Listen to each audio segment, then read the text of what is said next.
I have a decade of experience in Bangkok's real estate market, and I've experienced a rental roller coaster, so you don't have to.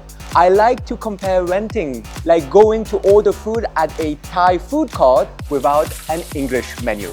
You know what you want, you don't know what you're gonna get. In this video, I will be giving you as many tips and advice as possible about renting in the city, and this will be the ultimate guide. So I will cover every possible topic. How does renting work in Bangkok? The very first basic question. First things first, when you start your search online, you will notice a lot of property listings are being advertised on different websites. Generally speaking, most of those properties are being advertised on a long-term basis, meaning 6 to 12 months. In terms of what you are expected to pay when you start a lease, you are paying a total of 3 months rent. So 1 month booking deposit, which is your first month's advance rent, and 2 months security deposit. Another important factor, you must be wondering, what else am I going to be paying for in my rental?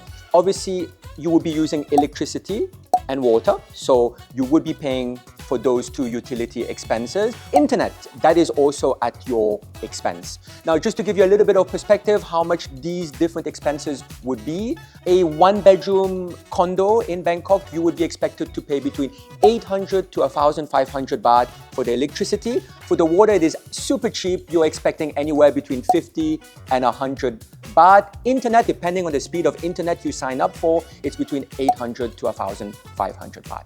Super straightforward. Generally speaking, it's very, very easy to rent in Bangkok. It is important to know that in Bangkok, there are no taxes on residency, so tenants don't need to pay any taxes. And when it comes to the building and common area fees, that is the responsibility of the landlord. The big questions for the pet parents, and it will come as a massive surprise to many that it's not a very easy city for pet owners. So if you have a cat and a dog, you should be very careful. First things first, most condos do not allow any pets. So no cats, no dogs, smaller pets, hamsters, that's fine. Most condos that are pet friendly only allow smaller dogs, so under 5 kilos. So Maltese, Poodles, Chihuahua, Pomeranians, no problem. The issue is mid-size and bigger size dogs like Beagles, Siberian Huskies, German Shepherds. You have a definite issue because it's very, very hard to find a condominium that allows bigger types of pets. It is important for you when you are looking for a rental to only select and view condos with clear pet-friendly policies. And you might be tempted to think, well, I can maybe sneak in my pet. I have a little Chihuahua that's very quiet, or I have a cat and it barely makes any noise, it doesn't disturb anyone. I would definitely advise you against it, because if the landlord were to find out, they could force a termination on your lease. And on top of that, sometimes the building management is incredibly strict. So if they figure out, hey, you're carrying a pet in and out of your condo, even with your landlord's permission, they may force a termination of your lease. I give you one crazy story in Bangkok. There is a condo that was in one of the prime areas of the city that is not pet friendly. There was an owner that bought a condo in that building, and he had a little dog, and the jurisdiction said, you know, we're not a pet friendly building, you cannot have a dog here. And he said, I don't care, I'm a owner of a property, I pay your fees, you can't tell me anything. And just to flaunt it, he would walk the dog around the condo, he would bring the dog around the facilities, and the building management actually took that owner to court because building regulations were such that they don't allow pets. The building won out. So be careful, make sure you rent in a pet-friendly condo. I would advise you, in the 35-degree heat of Bangkok, you don't want to be walking around, you want to do it from the comfort of your sofa so you can compare as many options as possible. The first and easiest place to start is on a property portal. These are websites that aggregate and put together properties from direct landlords and from property agencies, loads of listings, and they usually filter by area and by budget range, so it's very easy to compare. A second very easy option is Facebook, and especially Facebook Marketplace, because you can very quickly get access to properties that are advertised direct by landlords, However, you will notice that most of the properties and ads on the marketplace are generally property agencies. I would tend to recommend a little bit of caution when browsing through Facebook Marketplace because essentially anyone can post. There is the occasional scammer and you do have to be very careful. The final and most traditional way to do this is to go and check out property agency websites. There's a lot of property agencies in Bangkok. Usually a lot of these websites are catered towards potential expats relocation, so they are in English. You can compare a variety of available properties. It's usually a great way to find your next rental home. Can you get a better deal by walking into condos? Time for a little bit of myth busting. I really hear this advice a lot. Hey, if you really want the best deal, get outside, start walking around, walk into any building and ask if they have available rooms for rent. To be very honest, having worked in Bangkok real estate for over a decade, I will tell you a few facts. First things first, Bangkok is really hot, meaning it gets hot, it gets sweaty, it's very, very inconvenient to just walk around. You will not be able to visit enough buildings. And once you do reach a building, you don't know whether one, there will be availability in that specific condo, and two, whether it matches your budget range. Another point is people that like to advise, they go, Yeah, but you will cut out the middleman, you won't use a property agency, the landlord won't pay fees, so you'll get a better rate. Generally speaking, if you walk into a building, you are not going to be meeting a property owner. You'll be walking into the building management office and they very often charge a rental fee to the landlord, or they get some kind of referral fee in some way. Sometimes some of these building managements, they work very closely with an agency, so they will refer you to another property agency. At the end of the day, there will be some fee somewhere, and it's not really a thing to walk into a building to try and get a better price. Where should you rent in Bangkok? This is a massive topic that I could dedicate an entire video to. Oh wait, I have done a video about where to rent in Bangkok. Check it out. Just to give you a brief overview, a summary of the city. If you want to enjoy all the best leisure spots and you want to be close to your place of work, it's usually in a very big zone called the Central Business District. This includes areas like Pompong, Asok, Silom, Saturn, Ramanine. These are all really popular areas because this is where all the shopping malls are, all the best restaurants, all the nice nightlife is located. But obviously rents are a little bit premium. I will show you all the rental rates for the 1 bed and 2 beds in these different areas in the Central Business District so you can take a screenshot. There's a few factors that dictate the price of rentals in Bangkok, like any city. One is obviously location. If you are located in the middle of all the action, you're expected to pay a premium. Usually rental rates are higher in those areas.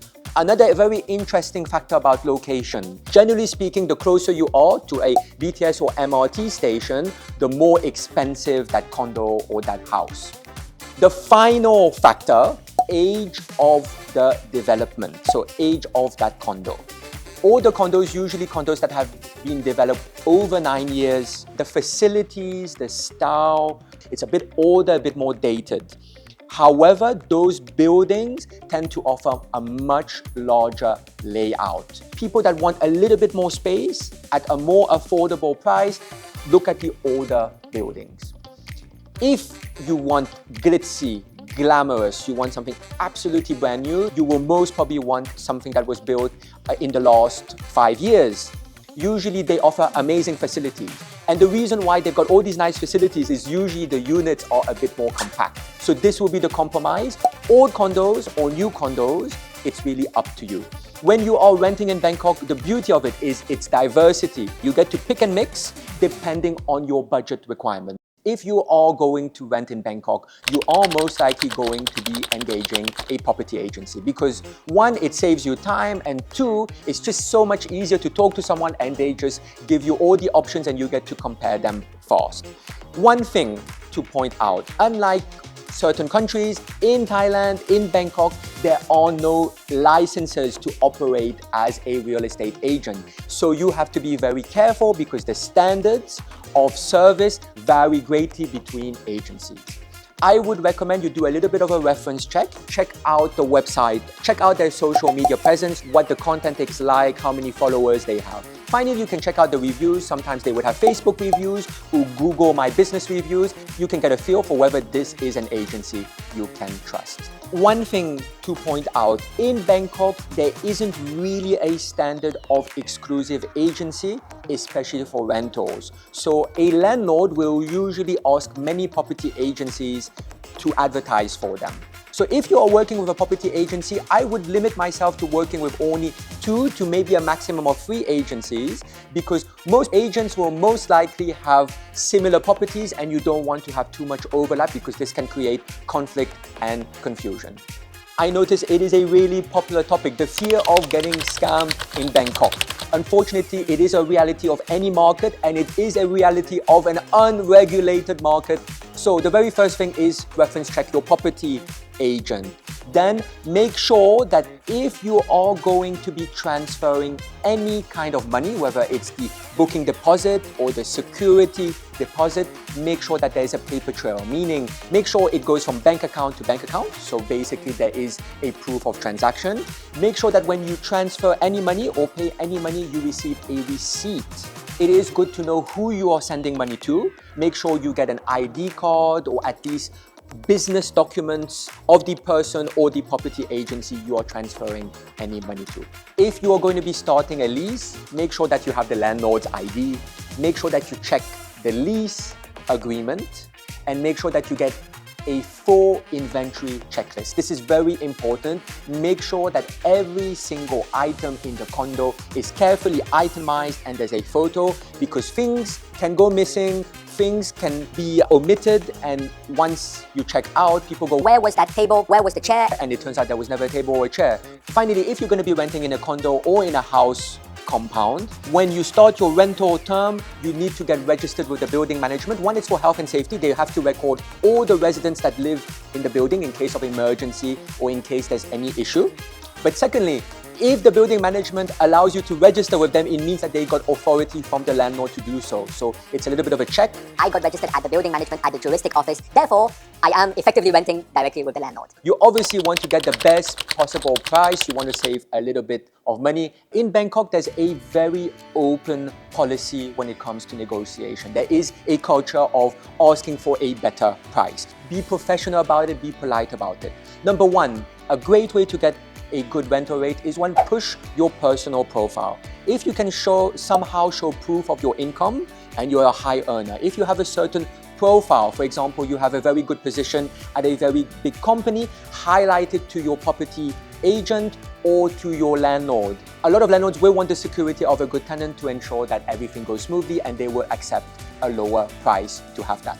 Number two is your move-in date is a crucial negotiation point. Time is money, and landlords would rather have a tenant immediately than in the future. It is a good idea to start your rental search a month before you want to move in, and the reason is simple. When you find that right rental home, it is incredibly powerful to say, I am able to pay the booking deposit today, and I want to move in at the start of next month, or next week, or in 2 days, or even tomorrow. This will really put pressure on the landlord and make the landlord accept a much lower price. Another very easy negotiation tactic, if you can afford to do so, is to ask for a longer lease. The standard in Bangkok is generally a 1-year lease, and most tenants are usually requesting this. However, if you know you will be living in Bangkok and you are happy with the property, you can try to ask for an 18-month lease, a 2-year lease, or even a 3-year lease, and that will allow you to negotiate quite heavily, because landlords love the security of recurring rental income. Another tip is upfront rental payments. I don't know if you've ever considered this. If you approach a rental landlord and you tell them, I am willing to pay 6 months advance rent, 1 year advance rent, and I'm ready to pay it as soon as I move in. generally that is a very, very big bargaining chip that you can use to ask for a bigger discount. And finally, one thing that will not cost you anything, simply use a bit of charm and be very polite. The thing about Thailand and Thai culture, it is a very emotional society. Even though this is a business transaction, generally speaking, it pays off to be very polite, to be very respectful. I tend to see that if the landlord likes the profile of the future tenant, they will allow bigger discounts. I will tell you a crazy story. We had a penthouse advertised in one of the prime areas of Bangkok. It was Thonglo. The rental rate was about 250,000 baht per month. So it's a very sizable rental rate. The landlord insisted on opening the room up themselves. And the clients were very late. The clients were a little bit rude. And the funny thing is the client said, We love the place. We'll take it for 250,000 baht today. the landlord declined that offer. The landlord could have been making 250,000 baht per month for the next year, and they declined it. And they said, I don't like the feel of those tenants. so in Bangkok, in Thailand, the culture is such that you have to be aware that this is an emotional process, and some landlords will prefer to have an empty property over getting a tenant or a strong rental rate. Have that in mind. It's very, very important. This is something that will take you a long way when you are negotiating for rent. Generally speaking, I see 5 to 10% discount on the rental rate very common. If you want more, say 15, 20%, this is really hard negotiation. It would really depend on how good your property agent is and also how flexible the landlord is. It's really a case by case. You really need to analyze it on your priorities, your circumstances, and what you are negotiating on. Who is responsible for all the maintenance issues? Generally, most standard leases you will come across in Bangkok will have a condition whereby the small minor maintenance work under about 1,500, 2,000 baht is the responsibility of the tenant. This is usually to cover the smaller expenses like your light bulb popped, aircon maintenance, you've got to clean your aircons every 3 to 6 months, and usually they can get a bit of help from the juristic office or the building management that can arrange technicians. How about the bigger issues or the accidental damage? For example, imagine you moved into your perfect rental home and after 2 months, suddenly your fridge stops working and it's not your fault. Again, if it's not your fault and there's a major issue, usually you can refer it back to your landlord, and it would be the landlord's responsibility to get that fridge fixed. Now, what if you caused a major damage? What is, for example, you were moving the microwave around and you dropped the microwave and it completely shattered into pieces. That is your responsibility. It is up to you to replace the microwave or to compensate the landlord. I had a crazy example of a very angry girlfriend who threw a mug at her partner. The mug happened to hit the window that was overlooking the pool of that condo. The window shattered and some glass shards fell into the pool. It was very obviously the tenant's responsibility to pay for the replacement of that window, and on top of that they were fined by the juristic office because the juristic office had to empty the pool and have the whole pool area cleaned up to make sure there's no glass shards that would injure the residents. So crazy story, crazy things do happen in Bangkok. Again, these things happen and there are proper processes for maintenance in Bangkok rentals. How can you protect yourself when moving out? And I really believe that the best way to protect yourself in a rental is prevention is better than cure. If ever you find any issues with your condo when you move in or during your rental term, notify your property agent and the landlord immediately. For example, if you start to see that there is a damp patch in the bathroom, and it's getting worse, let your landlord know there's probably a leak upstairs and they can get it fixed. However, if you wait until the end of your lease and the landlord discovers the damage after, they may blame you for not notifying them that there is an issue. Another thing to do is before you move into any rental, make sure that you get a proper inventory checklist. Inventory checklists are basically an itemized list with supporting photos of every piece of furniture, every electrical appliance, and just the room layout. This is important because upon checkout, we can refer to this inventory checklist to make sure about the condition of the property when you move in. So if there is any dispute about a possible stain or damage on the dining table, we can refer back to the photo and recheck the evidence. And now coming on to the security deposit. One thing is in Bangkok, it is very old school. Checkout is done in the presence usually of the property agent. and the landlord. And usually there's a formal meeting where everyone will meet and do a property walkthrough. And it will be a very detailed visit where every room in that condo and every furniture and every appliance is carefully checked to make sure everything is fine and working. This is an important process. Make sure it happens. Don't just leave the keys at juristic or with someone and let the property agent and the landlord do it afterwards, because this is when you agree on damages and potential issues. Another thing is make sure the water bill was paid. Make sure your electricity bill was paid. Make sure the place was cleaned. Make sure the air cons were maintained. This will ensure the smoothest possible process. Remember, a rental checkout is not like checking out of a hotel. Don't leave a dirty toilet. Don't leave food in the fridge. It will cause complications, and some landlords may charge you for cleaning.